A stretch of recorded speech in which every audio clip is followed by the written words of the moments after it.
Hello les amis, j'espère que vous allez bien et je vous retrouve du coup pour une nouvelle vidéo. Donc ici je vais vous présenter ma pile à mood pour le Pumpkin Autumn Challenge. Donc qu'est-ce que le Pumpkin Autumn Challenge? Eh bien c'est un challenge littéraire en lien avec l'automne. Bon, je sais, je vous parle d'automne, moi je suis en petite robe top, mais disons que là nous sommes à la mi-septembre et il fait encore 30 à 35 degrés chez moi, donc voilà, j'avais prévu une belle robe pour l'automne à manches longues, que je m'étais dit ce sera super pour tourner ces vidéos, mais il fait tellement chaud que voilà, je vais pas mettre une robe à manches longues et mourir. Mais voilà, avec ce temps en moins, je peux profiter de la piscine encore un petit peu, lire sur ma chaise longue, donc je ne vais pas me plaindre.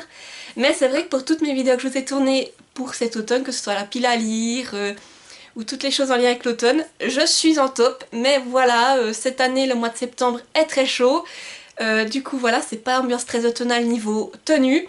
Mais niveau lecture, on a passé le cap et là je me dirige vers des lectures plus automnales, donc voilà. Donc revenons à nos moutons.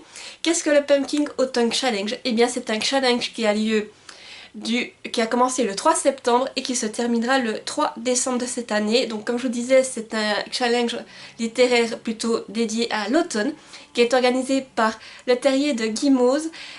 C'est une booktubeuse, je vous mettrai sa chaîne dans la barre d'infos et vous pouvez aller voir sa vidéo où elle explique vraiment tout ce qu'est le Pumpkin Autumn Challenge, plus en détail. Moi personnellement ça fait plusieurs années que je participe et en fait le but du challenge c'est de lire des livres que l'on va classer dans des catégories. Cette année elle a appelé ça des tableaux, si je me rappelle bien, que c'est le terme qu'elle a utilisé pour, dans sa vidéo de présentation. Et du coup selon combien de tableaux, de catégories dans ces tableaux vous validez, vous remportez des titres. Voilà. Donc moi, comme je vous le disais, ça fait plusieurs années que je participe. Au départ, j'adorais faire des énormes piles à lire gargantuesques. Et ces dernières années, disons que les piles à lire, c'est plus trop mon délire. Parce que je me fais déjà mes piles à lire saisonnières, que j'ai déjà beaucoup rétréci par rapport au début. Et les piles à lire pour ces challenges, disons que je sortais tous les livres de ma pile à lire, je me les mettais dans un coin et puis d'un certain côté, ça me mettait une pression de dire ah mais faut que tu lises, faut que tu lises, faut que tu les diminues. Et maintenant je me dis mais non, en fait ce challenge c'est vraiment fait pour le plaisir, pas pour te stresser. Donc j'ai décidé plutôt que de faire une vidéo pile à lire, de vous faire une pile à mood ou plutôt une vidéo recommandation. La pile à mood en fait qu'est-ce que c'est? Alors il y a plusieurs interprétations mais moi je l'entends du fait un peu, j'avais vu ça dans les vidéos de Nina Quill. C'est aussi une booktubeuse, je vous mettrai aussi le lien vers sa chaîne dans la barre d'infos. Mais j'avais eu ça sur la chaîne de Nina Quill. En fait, pour moi, une pile à mood, j'entends plutôt que c'est une pile où c'est que je vais mettre les livres qui me font envie sur le moment.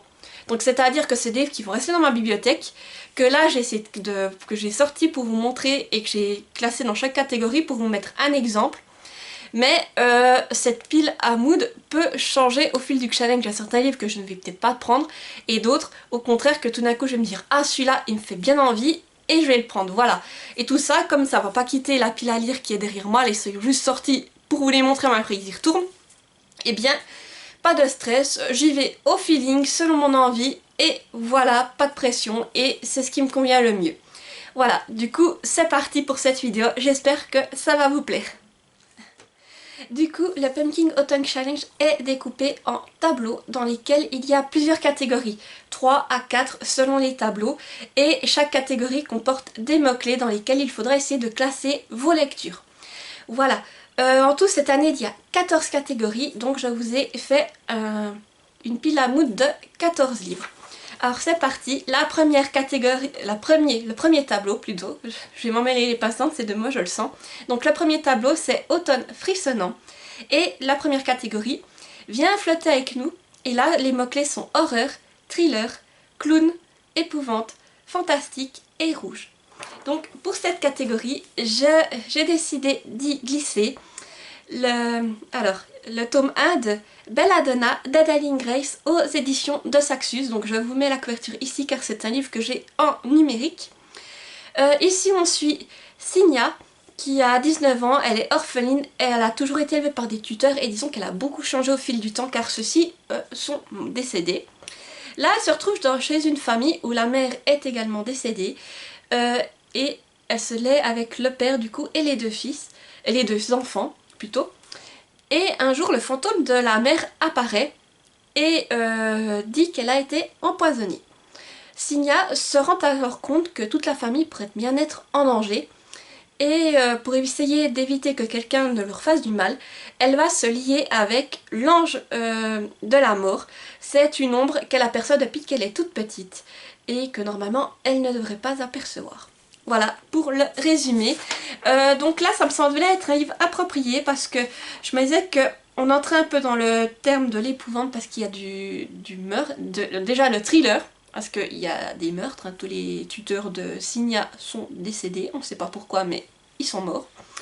Et de l'épouvante parce que je me dis quand même on a le dieu de la mort qui est là et aussi je pense que ça rentre aussi au niveau du fantastique. Et voire même rouge car sur la couverture je suis désolée mais on voit bien les lèvres rouges de Signa je pense. Mais voilà donc je pense qu'il entre parfaitement dans cette catégorie. En plus il me fait bien envie pour le moment, c'est un livre qui est sorti assez récemment et je crois qu'il y aura le tome 2 qui est prévu pour bientôt donc j'aurais bien envie de le lire et voilà du coup pourquoi il est dans cette pile à mood. La seconde catégorie liée à ce tableau, il s'agit de l'enfer des Black Rooms. Ici les mots-clés sont dimension parallèle, cryptique, labyrinthe, internet, légende urbaine et mystère. Du coup pour cette catégorie, j'ai décidé d'y mettre le tome 2 de Rouge Sang et Noir Corbeau, La Santa Muerte de J. Robin aux éditions Le Héron d'Argent. Donc ici on suit Amelia qui dans les années 1850 était une domestique qui servait dans une maison. Un soir elle a été assassinée. Elle renaît en tant que faucheuse, plutôt apprentie faucheuse. Et son but, ce sera donc de devenir la prochaine grande faucheuse. Et pour s'aider, elle va être aidée de Ren, qui n'est autre que la personne qui l'a tuée. Voilà. Donc là aussi, c'est un livre que j'avais lu l'année passée et que je me suis dit que j'allais attendre l'automne pour découvrir la suite, surtout que avec une couverture pareille, je suis désolée, il n'y a pas plus automnal. Ici, je trouve que ça allait bien avec le mot-clé légende urbaine. On parle à la fois de faucheuse et de Santa Muerte, qui sont pour moi un peu des légendes urbaines. Voilà. Et j'avais envie vraiment de le lire. En plus, je trouve ce livre magnifique. C'est une lecture qui fait... ce que je trouve... Qui fait un peu plus de 320 pages. Et en plus, c'est un livre qui est magnifique, les en-têtes de chapitres, regardez, ils sont super beaux. Et j'ai hâte de le découvrir, surtout que je sais que j'avais adoré le tome 1. Et je crois que c'est le dernier tome, c'est une duologie, donc j'ai hâte de découvrir comment tout cela va se terminer. Et la dernière catégorie de ce menu est Perfectly Splendid, où là il faudra lire des livres avec les mots-clés fantôme, famille, manoir, possession, gothique et drame. Alors moi, pour cette catégorie, j'ai décidé d'y mettre le premier tome de Gilded de Marissa Meyer aux éditions de Saxus. Voilà, je trouve ce livre magnifique et j'avais très envie de le lire. Ici, je vous lis plutôt le résumé plutôt que de vous en faire un improvisé parce que j'ai peur de m'en mêler les pinceaux. On est sur une réécriture de conte. On suit le Rumpelstiltskin. J'arrive tout jamais à le prononcer, mais voilà, je vous lis du coup le résumé. Et si Rumpelstiltskin n'était pas le méchant de l'histoire, maudite bien avant sa naissance par le dieu du mensonge, la fille d'un pauvre meunier a développé un talent pour raconter des histoires fantastiques, envoûtantes et totalement fausses. C'est du moins ce que tout le monde croit. Lorsque l'un des contes farfelus de Serilda attire l'attention du sinistre roi des aulnes et de ses chasseurs morts-vivants, elle se retrouve emportée dans un monde sinistre, rempli de goulets de fantômes, où des corbeaux sans yeux traquent chacun de ses mouvements. Le roi ordonne à Serilda d'accomplir la tâche impossible de filer de la paille en or avant le lever du soleil, où elle sera tuée pour raconter des mensonges. Désespérée, Serilda appelle involontairement un mystérieux jeune homme à son aide. Il accepte de l'aider, mais tout a un prix et l'amour n'était pas censé faire partie du marché. Voilà, du coup c'est une réécriture de conte. Je me suis dit qu'il allait très bien dans cette catégorie parce que dans le résumé on parle de fantômes, de ghouls, de morts-vivants, de toutes ces choses-là. Mais je sais que dans les mots-clés il y avait fantômes, donc quand j'ai vu ça et que j'ai lu le résumé, je me suis dit c'est bon, ça passe. Et franchement, ce livre me fait très envie. J'adore la plume de Marissa Meyer, vous savez, j'ai adoré les chroniques lunaires. C'était un énorme coup de cœur pour moi. Et du coup, quand j'ai vu que ce livre sortait cette année, je n'ai pas pu faire autrement que de me procurer l'édition en hardback. Elle est encore sous blister parce que je veux vraiment la garder intacte jusqu'au dernier moment. Mais j'espère vraiment avoir le temps de la lire durant cet automne et c'est pour ça qu'il est donc dans cette pile à mood. Le deuxième tableau se nomme Automne, douceur de vivre et la première catégorie, Something Wicked This Way Come. Donc vous m'excuserez pour mon accent anglais, vous savez que c'est pas mon fort. Et là du coup il faudra lire des livres en lien avec les thèmes d'Halloween, d'octobre, de l'automne, de la fête foraine, l'enfance ou le cauchemar. Et pour cette catégorie, moi j'ai décidé d'y glisser Que l'amour soit douce, le tome 1 de Laetitia Danae aux éditions Plume Blanche. Voilà, je vous montre la couverture, c'est aussi une sublime couverture. Et je vous lis le résumé car il n'est pas vraiment... On va dire il y a très peu de choses dans ce résumé, donc je vais vous lire, ça va être rapide. Nous venons de clore les entretiens. Il ne reste plus que toi. Es-tu prête? Ai-je vraiment le choix? Depuis le décès de son père et parce qu'elle voit des fantômes, Catel n'a pas connu une existence très paisible. Seulement la vie lui prévoit un destin bien plus incroyable, un destin de Santa Muerte. Voilà, donc j'ai décidé de mettre ce livre dans cette catégorie car pour moi il y avait le fait de cauchemar. Alors moi la mort, tout ça, ça me fait penser, j'ai décidé d'associer ça au cauchemar. Pareil pour la Santa Muerte, je me suis dit que ça... Voilà, j'ai un peu joué sur les mots ici, pour moi c'était un peu mort, cauchemar, ces choses-là. Donc voilà, j'ai décidé d'y mettre ce livre. C'est un livre que j'ai acheté cette année aux Imaginales qui me fait vraiment très envie. Il fait celui-ci, juste que je vous dise, il fait un peu plus de presque 370 pages. Et j'ai aussi hâte de le lire. Regardez les en-têtes de chapitre, c'est magnifique. Donc voilà, c'est aussi un livre que j'espère pouvoir glisser durant cet automne. Et c'est vrai qu'il me fait très envie et que je ne me vois pas le lire à une autre période. La prochaine catégorie, c'est Poupées de souvenirs automatiques à votre service. Ici, il faudra lire des romans en lien avec tout ce qui est épistolaire, de la correspondance, des sentiments, de l'émotion, de l'amour, le deuil, la gratitude et la guérison. Du coup, moi j'ai décidé d'y mettre le tome 1 de I Am Not Your Soulmate, The Perfect Match de Lily Mars dans la collection EA. Je vous le mets également ici car c'est un livre que j'ai en numérique. Donc ici on part sur une dystopie. On est dans les États-Unis et dans ce monde, c'est la science qui fait les couples. Donc c'est-à-dire que c'est un calcul qui va calculer votre compatibilité avec une autre personne et vous dire ben voilà, il faut que vous alliez avec cette personne. Alors là du coup on suit Elliot qui est persuadée qu'elle va finir avec Ashton, son amour de jeunesse, sauf que lors du test elle match à 98,8% avec Isaac qui n'est autre que le grand frère arrogant de Ashton. Donc voilà pour le résumé. Ici je me suis beaucoup basée sur le mot amour et c'est vrai que cette dystopie me fait vraiment envie depuis un moment. Donc je voulais à tout prix la mettre dans cette pile à mood. La prochaine catégorie c'est La Dame Chouette des îles bouillantes. Et là les mots-clés sont sorcière, magie, malédiction, école, parcours initiatique et amitié. Et pour cette catégorie, j'ai décidé d'y mettre Les Mémoires oubliées, le tome 2, La Flamme errante de Catherine W. Meyer aux éditions La Grande Vague. Voilà, je vous montre la couverture, elle est juste magnifique.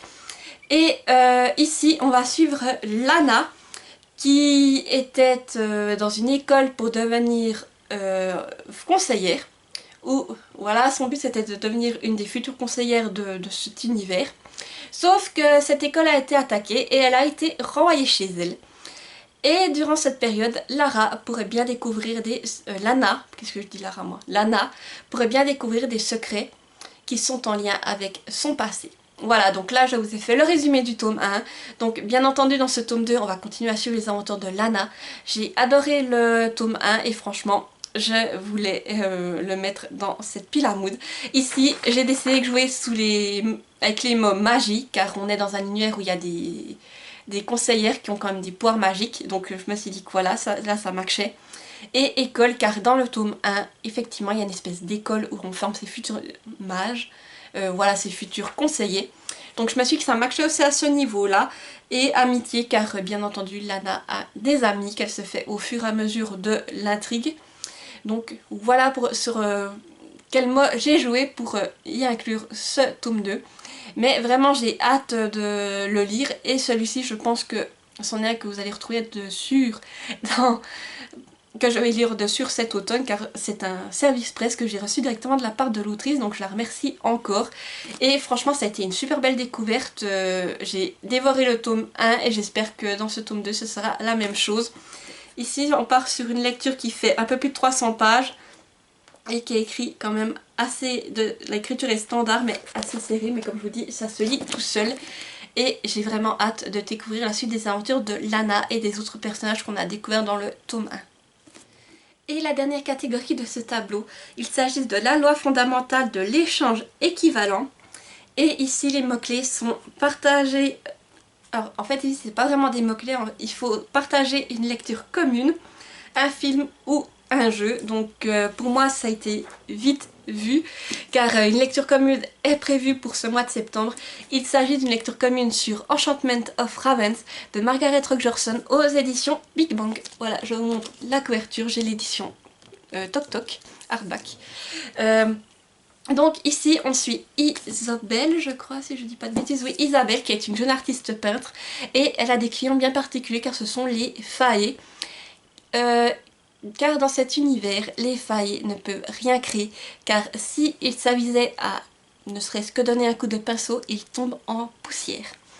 Un jour, Corneille, le prince de l'automne, va lui commander un portrait, sauf que Isabelle va avoir le malheur de le représenter en mettant dans son regard une émotion.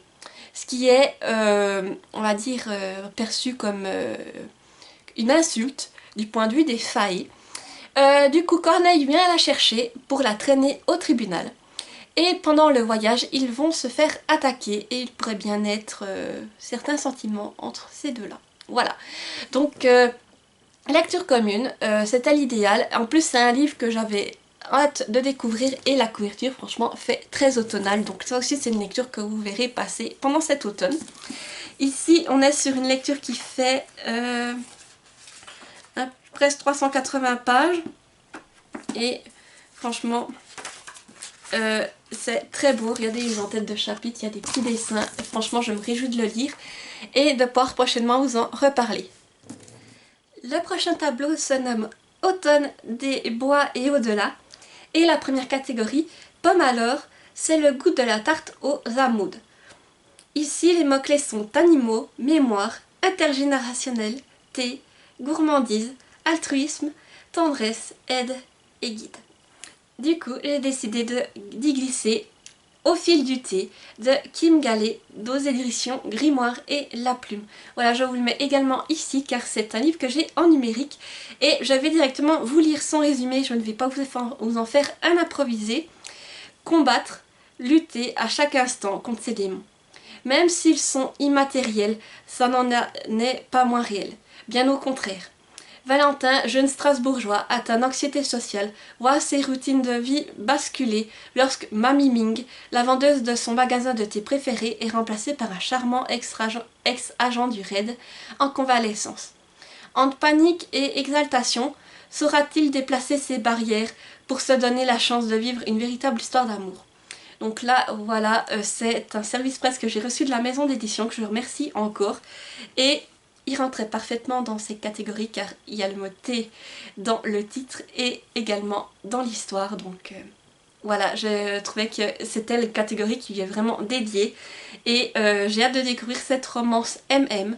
Ce sera, je crois, même une des premières pour ma part car j'ai déjà lu des livres où il est mentionné, il y a des couples MM ou FF, mais jamais vraiment une romance qui est dédiée sur ce thème, donc voilà. Ce sera une première pour moi et j'ai hâte de vous en reparler également. La prochaine catégorie se nomme Légende de la hache noire et là les mots-clés sont médiéval, chevaleresque, quête, épopée, illustré ou fantasy. Et là, je vous ai sorti un livre que je viens de recevoir qui n'est même pas encore passé en book haul, donc c'est vraiment une première. Il s'agit du dernier tome de Frisson Suisse, Soleil Noir, de Roland Godel, aux éditions Ouzou Suisse. Donc ici, je vous lis également le résumé. Louise prend le train toute seule pour la première fois afin de passer des vacances en vallée.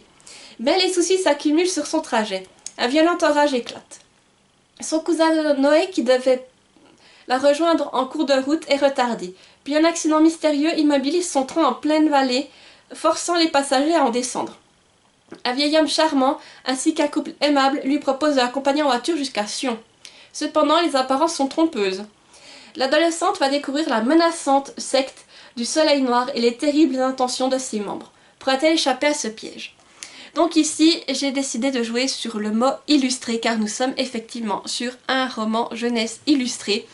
Et je ne pouvais pas passer l'automne sans y mettre un frisson suisse, car pour moi c'est un peu comme les chairs de poule.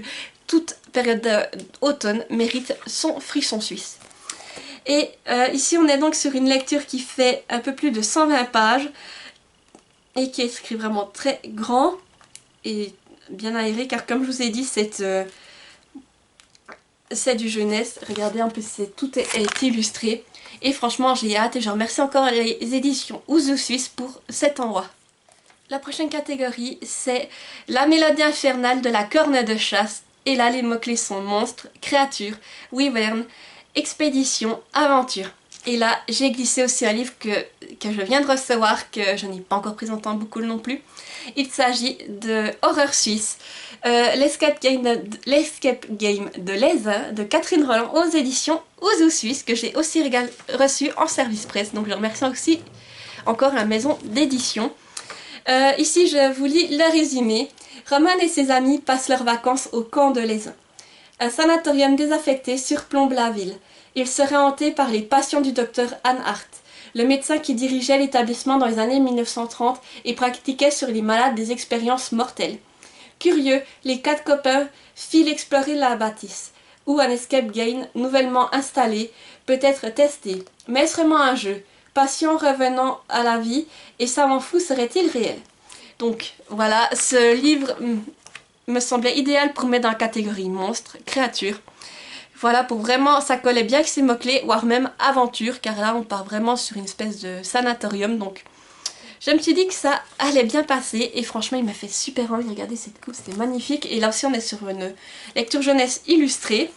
C'est un roman qui fait aussi environ 130 pages, et regardez les illustrations, franchement c'est super bien fait, et du coup je me réjouis de le découvrir et de vous en reparler tout prochainement.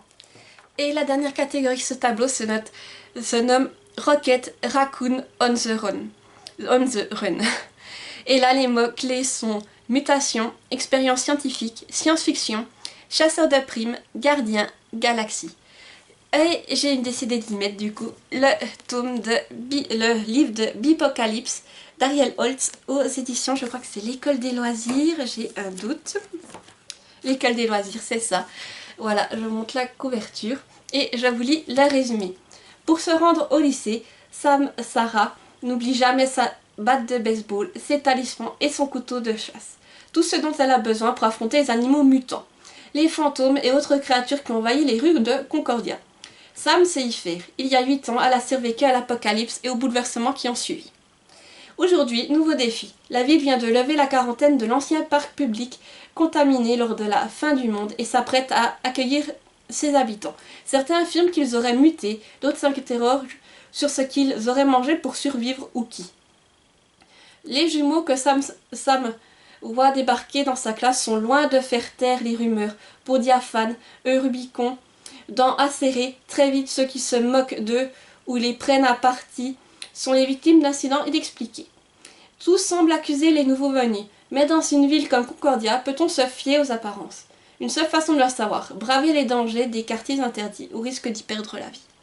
Voilà, donc là on joue clairement sur le mot mutation, car comme vous avez pu l'entendre, il y a plusieurs fois le mot mutant ou muté. Donc voilà, je pense qu'il ira très bien dans cette catégorie. C'est un livre que j'ai aussi acheté aux Imaginales cette année, qu'en plus l'auteur m'a dédicacé et qui me fait envie, et vu le résumé, je pense qu'il ira très bien à cette période de l'année. Ici, c'est un roman qui fait un peu plus de 410 pages. Je trouve qu'il est quand même écrit assez petit. Voilà pour vous montrer. Mais cette histoire m'intrigue et j'espère avoir vraiment le temps de la lire et de la découvrir. Et nous passons du coup au dernier tableau qui se nomme Automne rayonnant. Et la première catégorie est We Will Always Find a Way. Et les mots-clés sont cristaux, facettes, singularité, diversité, inclusivité et feel good. Du coup, pour cette catégorie, j'ai décidé de mettre le livre Sous la porte qui chuchote de Tig Clown aux éditions de Saxus.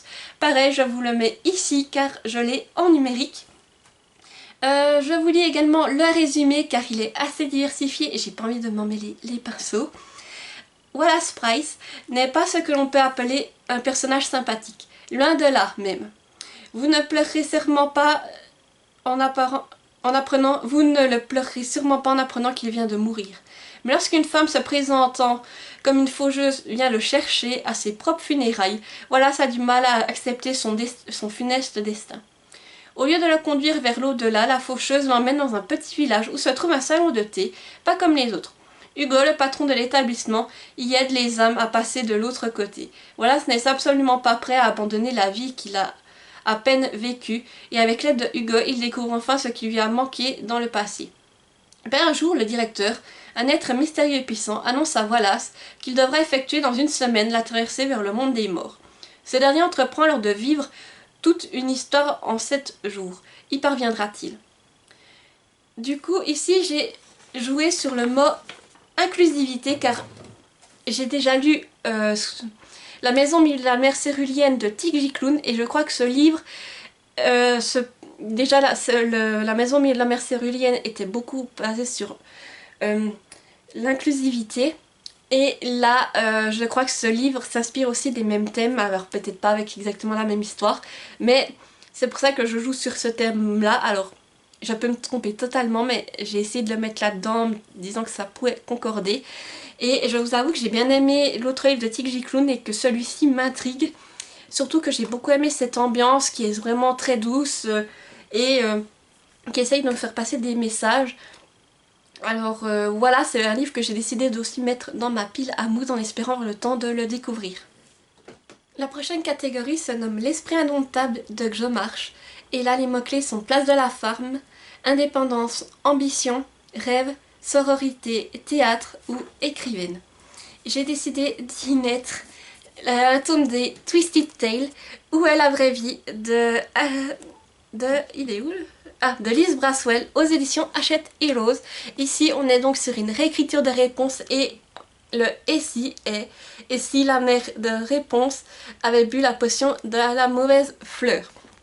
Donc les Twisted Tales, ce sont des réécritures de contes où on change un élément avec un et si. Et donc voilà, là c'est ce et si que je viens de vous citer. Et donc ici on va suivre l'histoire de réponse. Sa mère était malade au moment où elle était enceinte. Pour la soigner, il fallait la fleur issue d'une larme de soleil, mais on lui a ramené une fleur issue de la larme de lune. La reine est guérie et donne naissance à une belle jeune fille aux cheveux argentés. Tout se passe pour le mieux, sauf qu'en grandissant, Réponse développe de dangereux pouvoirs, celui de blesser et non de guérir. Du coup, ses parents décident de la confier à Mère Gothel qui va l'isoler dans une tour. Et Réponse, au bout de 19 ans, a un rêve, c'est d'aller voir les lanternes qui sont lâchées dans le ciel le jour de son anniversaire. Voilà. Donc ici j'ai beaucoup joué sur le mot rêve car si je me rappelle bien c'est vraiment le rêve de Réponse, elle en fait même une chanson, moi j'ai un rêve. Donc j'ai vraiment joué sur ce terme et j'avais envie de voir qu'est-ce que ça donne en fait cette écriture avec une réponse qui a des cheveux qui blessent et non des cheveux qui guérissent. Et voilà, j'étais curieuse et j'avais envie de mettre un Disney dans cette sélection. C'est une lecture qui fait 405, oui, un peu moins de 450 pages, qui est écrit assez petit, je trouve, mais assez, c'est quand même assez aéré. Regardez, voilà. Mais vraiment, j'ai hâte de découvrir cette réécriture-ci parce que je trouve la couverture magnifique déjà et j'ai hâte de voir ce que va donner cette histoire. Et la dernière catégorie se nomme Siúlfhearin de Maureen. Et là les mots-clés sont Irlande, petit peuple, mythes et légendes, celtes et naturwriting et vert. Du coup ici j'ai glissé un livre que je viens également de recevoir et qui n'est pas encore passé en book haul. Vous avez vraiment des livres en avant-première dans cette vidéo. Il s'agit du coup de Dullahan de Marine Kellada et qui est publié chez Books on Demand, donc BOD, que je remercie, qui a eu la gentillesse de m'envoyer ce roman. Donc je les remercie encore. Je vous lis le résumé. Prends garde à la nuit tombée dans les plaines à ne pas t'aventurer, où tu pourrais le rencontrer. La légende du Dullahan hante les contrées les plus sauvages d'Irlande. On raconte que le cavalier sans tête erre dans la nuit armé de son épée et de son fouet de vertèbres, semant la mort sur son passage, mais ce n'est qu'une histoire. Pourtant ce soir-là, lors d'un camping sauvage dans les montagnes de Killarney, la vie de Mila vire au cauchemar. La légende devient réalité. Mila est enlevée par le Dullahan et emmenée dans un château plongé en 1601. Prisonnière, elle ne peut lui échapper vivante. Pour survivre et gagner sa liberté, elle n'a pas le choix. Elle doit se faire passer pour une jeune femme du début du XVIIe siècle et remonter aux origines de la macabre légende. Voilà, donc c'est vrai que cette catégorie-là, je me suis dit que j'allais avoir du mal à trouver un livre qui aille dedans. Et puis là, en lisant ce résumé, je suis directement tombée sur le mot Irlande. Et je me suis dit, ah, là, c'est bon, tu l'as. Parce que je crois que oui, c'est Irlande ou Islande, j'ai un doute maintenant. Oui, c'est bien Irlande. Donc oui, je me suis dit, ah, coup de bol. Et je me suis dit, du coup, ce livre va aller parfaitement dans cette catégorie. Et là, du coup, on est sur un livre qui parle de la légende du cavalier sans tête. Et vraiment, je me suis dit, ça peut être intéressant. Et je l'avais vu aussi aux Imaginales, ce livre. Du coup, je l'ai demandé à Bod et ma demande a été acceptée. Du coup, je l'ai gentiment reçu. Regardez la couverture en plus. Il n'y a rien de tel. Je me suis dit que je vais me le garder pour Halloween en fait. Car vraiment, il a tout pour être Halloween.